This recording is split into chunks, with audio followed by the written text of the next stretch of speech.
Doctor APJ Abdul Kalam trust ವತಿಯಿಂದ ಸ್ವಾಮಿ ವಿವೇಕಾನಂದರ ಜಯಂತಿ ಪ್ರಯುಕ್ತ ಉಪನ್ಯಾಸ ಕಾರ್ಯಕ್ರಮ.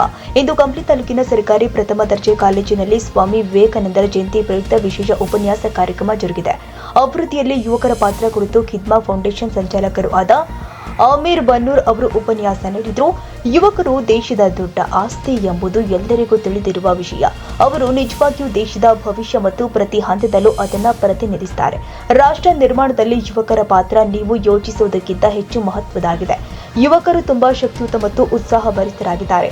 ಅವರು ಕಲಿಯುವ ಮತ್ತು ಪರಿಸರಕ್ಕೆ ಹೊಂದಿಕೊಳ್ಳುವ ಸಾಮರ್ಥ್ಯವನ್ನ ಹೊಂದಿಕೊಂಡಿದ್ದು ತಮ್ಮ ಗುರಿಯನ್ನ ಸಾಧಿಸಲು, ಕಲಿಯಲು ಮತ್ತು ಕಾರ್ಯನಿರ್ವಹಿಸಲು ಸಿದ್ಧರಿದ್ದಾರೆ ಅಂತ ಆಮೀರ್ ಬನ್ನೂರ್ ಅವರು ಹೇಳಿದ್ದಾರೆ. ಆದರೂ ಸ್ವಾಮಿ ವಿವೇಕಾನಂದರ ಆಶೀರ್ವಾದಕ್ಕಾಗಿ, ಅವರ ಕನಸಿನ ಸುಂದರವಾದ ಭಾರತದ ನಿರ್ಮಾಣಕ್ಕಾಗಿ ಏನಾದರೂ ಒಂದೆರಡು ವಿಚಾರಗಳನ್ನು ನಿಮ್ಮ ಮುಂದೆ ಹಂಚ್ಕೋಬೇಕು ಅಂತ ನಾನು ಇಷ್ಟಪಡ್ತಾ ಇದ್ದೇನೆ. ನಾನು ಈ ವೇದಿಕೆಯಲ್ಲಿ ಕೂತಾಗ ಒಂದು ವಿಚಾರವನ್ನು ಅರ್ಥ ಮಾಡಿಕೊಂಡೆ.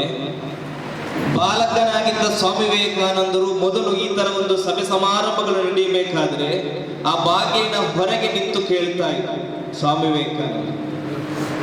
ಬೆಳೀತಾ ಬೆಳೀತಾ ಸ್ವಾಮಿ ವಿವೇಕಾನಂದರು ಈ ಜಾಗದಲ್ಲಿ ಬಂದು ಕೂತರು, ಕಾರ್ಯಕ್ರಮದ ವೀಕ್ಷಕರಾಗಿ ಬಂದು ಕೂತರು.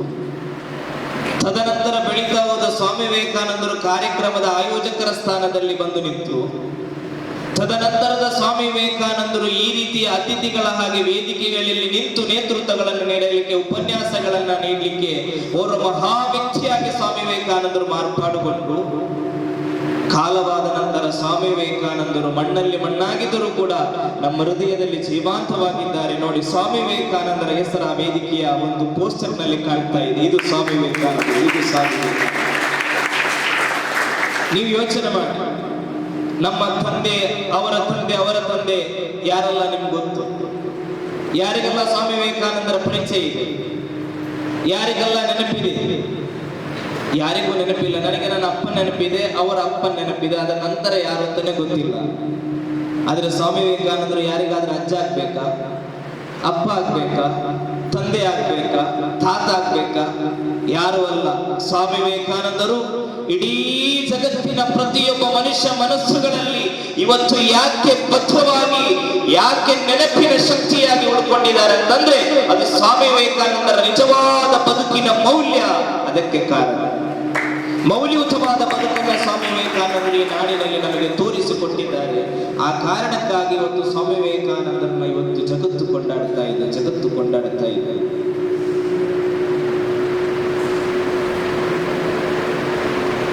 ಯಾರಾದ್ರೂ ಬಂದು ಸ್ವಾಮಿ ವಿವೇಕಾನಂದರು ಹಿಂದೂ ಧರ್ಮ, ನಾನು ಓಪನ್ ಸ್ಟೇಟ್ಮೆಂಟ್ ಕೊಡ್ತೀನಿ, ಮುಕ್ತವಾಗಿ ತೆರೆದ ಮನಸ್ಸಿನಿಂದ ಹೇಳ್ತೀನಿ. ಯಾರಾದ್ರೂ ಬಂದು ಸ್ವಾಮಿ ವಿವೇಕಾನಂದರು ಹಿಂದೂ ಧರ್ಮದ ಪುರೋಹಿತರು, ಹಿಂದೂ ಧರ್ಮದ ಧರ್ಮಗುರುಗಳು, ಹಿಂದೂ ಧರ್ಮದ ಸಂಪತ್ತು ಅಂತ ಅಂದ್ರೆ ನಾನು ಅದನ್ನ ಸಾರ್ವಜನಿಕವಾಗಿ ನಿಷೇಧ ಮಾಡ್ತೀನಿ. ಸ್ವಾಮಿ ವಿವೇಕಾನಂದರು ಇಡೀ ಭಾರತದ ಸಂಪತ್ತಾಗಿದೆ. ಸ್ವಾಮಿ ವಿವೇಕಾನಂದರು ಪ್ರತಿಯೊಬ್ಬ ಸಮುದಾಯದ ಸಂಪತ್ತಾಗಿದೆ.